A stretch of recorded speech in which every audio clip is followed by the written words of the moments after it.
Hi అండి. అందరికీ నమస్కారం. Welcome to my YouTube channel Savuji Krish. మనం డైలీ స్టోరీస్ చెప్పుకుంటున్నాం కదండీ! ఈరోజు ఒక మంచి మోరల్ స్టోరీ తోటొచ్చానండి. స్టోరీ ఏంటంటే సహాయం అండి. శంకర్ సహాయం. మనం సహాయం చేస్తే అది మనకెలా ఉపయోగపడుతుంది అనేది చాలా నీట్‌గా, చాలా క్లియర్‌గా చాలా చెప్పారండి. లాస్ట్ వరకు తప్పకుండా వినండి. మీ అందరికి కూడా చాలా నచ్చుతుందండి. ఇప్పుడు మనం స్టోరీలోకెళ్దాం. శం శంకర్ సహాయం. నిరుపేద కుటుంబానికి చెందిన వ్యక్తి శంకర్. అతను తన కుటుంబం యొక్క ఆకలిని తీర్చడం కోసం ప్రతిరోజు పక్కనే ఉన్న అడవికి వెళ్లి కట్టెలు కొట్టి పట్నంలో అమ్మేవాడు. వచ్చిన డబ్బులతో జీవనం గడిపేవాడు.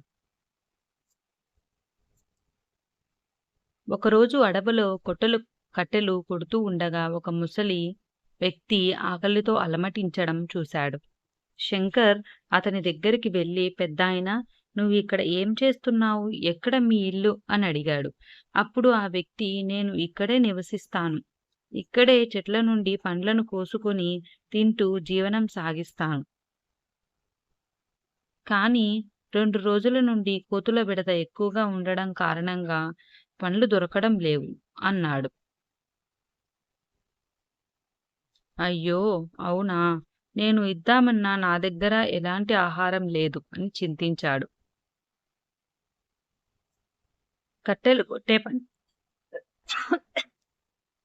ముగించి ముందుకు కదిలాడు. అలా వెళుతూ ఉండగా దారిలో ఒక జింక కనపడింది. అది దాహంతో నీటి కోసం వెతకడాన్ని గమనించిన శంకర్ దగ్గరికి వెళ్లి, "ఈ పక్కనే ఒక సరస్సు ఉంది కదా! ఇక్కడ నీటి కోసం ఎందుకు వెతుకుతున్నావ్?" అని అడిగాడు. ఇది వేసవి కాలమైన కారణంగా సరస్సు ఎండిపోయింది. అందుకే అడవిలో ఉన్న ఏ జంతువుకి కూడా నీరు లభించడం లేదు అంది.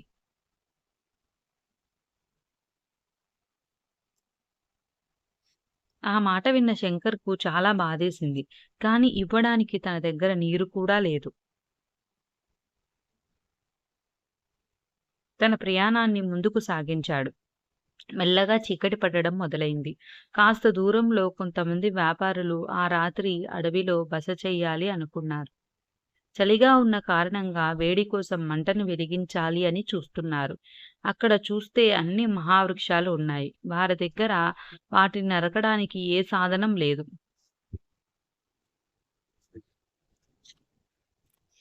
కనుక అందరూ కలిసి చిన్న చిన్న పుల్లలను వెతకటం మొదలుపెట్టారు. అది గమనించిన శంకర్ వారి దగ్గరికి వెళ్లి తను కొట్టుకు వచ్చినటువంటి కట్టెలలో కొన్ని తీసి వారికి ఇచ్చాడు. ఆ వ్యాపారులు సంతోషపడి శంకర్‌కి తమ దగ్గర ఉన్నటువంటి ఆహారం మరియు నీటిని ఇచ్చారు.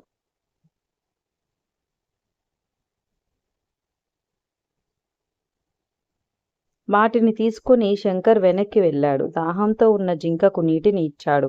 ఇంకాస్త దూరం వెళ్లి ఆకలితో ఉన్న ఆ పెద్దాయనకు ఆహారాన్ని అందించాడు. సంతోషించిన ఆ పెద్దాయన తన దగ్గర ఉన్న కొన్ని బంగారు నాణేలను శంకర్‌కి ఇచ్చాడు. శంకర్‌కి కట్టెలు కొట్టడం రోజువారీ దినచర్య. కాబట్టి రోజు అడవికి వెళ్లడం, కట్టెలు కొట్టడం, దారిలో కనపడిన జంతువులకు, మనుషులకు సహాయం చేయడం అనేది అతనికి అలవాటు. మరియు అతని గొప్ప మనసుకు చిహ్నం. ఒకరోజు కట్టెలు కొడుతున్న సమయంలో చెట్టు నుండి జారి కింద పడ్డాడు. కాలు విరగడంతో ఎక్కడికి కదలలేని పరిస్థితి. అక్కడే ఉండి ఎవరైనా వస్తారేమో అని ఎదురు చూడసాగాడు. అంతలోనే అక్కడికి దాహాన్ని తీర్చిన జింక వచ్చింది. శంకర్‌ని చూసిన జింక వెంటనే పరిగెత్తుకు వెళ్లి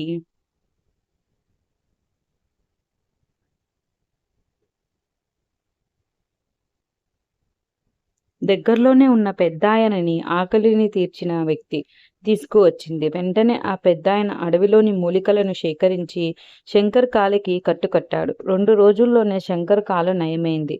తర్వాత ఇంటికి చేరుకున్నాడు. అప్పటికే కంగారుతో ఎదురుచూస్తున్న ఇంటి సభ్యులకు అసలు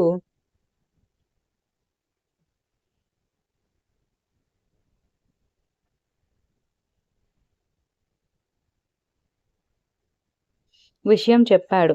ఆ జింక మరియు పెద్దాయన లేకపోయి ఉంటే నేను ఈ రోజుకి కూడా ఇంటికి రాకపోయేవాడిని అని చెప్పాడు. కుటుంబ సభ్యులంతా మనసులో వారికి కృతజ్ఞతలు చెప్పి ఊపిరి పీల్చుకున్నారు. నీతి: మీరు ఇతరులకు సహాయం చేస్తే వారు కూడా మీకు సహాయం చేస్తారు. ఈ స్టోరీలో చూసారు కదండీ! శంకర్‌కి హ్మ్, వా నీళ్ళు, ఆహారం దొరికినప్పుడు శంకర్ వాటిని జింకకు పెద్దాయనకి ఇచ్చేదానికి వెనక్కి వెళ్లి జింకకు సహాయం చేశాడు. నీళ్ళ ద్వారా పెద్దాయనకి సహాయం చేశాడు ఆహారం ఇచ్చి. శంకర్ వాటిని తీసుకొని పోవచ్చు. ఇంటికి తీసుకొని పోయి తను ఆహారం లేదు కాబట్టి తను ఆహారం తినొచ్చు. కానీ ఇతరులకు సహాయం చేయాలా అని ఒకే ఒక్క కారణంతోటి శంకర్ వెనక్కి వెళ్లి వాళ్ళిద్దరికీ సహాయం చేశాడు. ఆ సహాయమే శంకర్‌కి ఉపయోగపడిందండి. సహాయం చేశాడు కాబట్టి అతను ఆపదలో ఉంటే ఆ జింక ఆ పెద్దాయన కాపాడి తనని ఇంటికి చేర్చారు.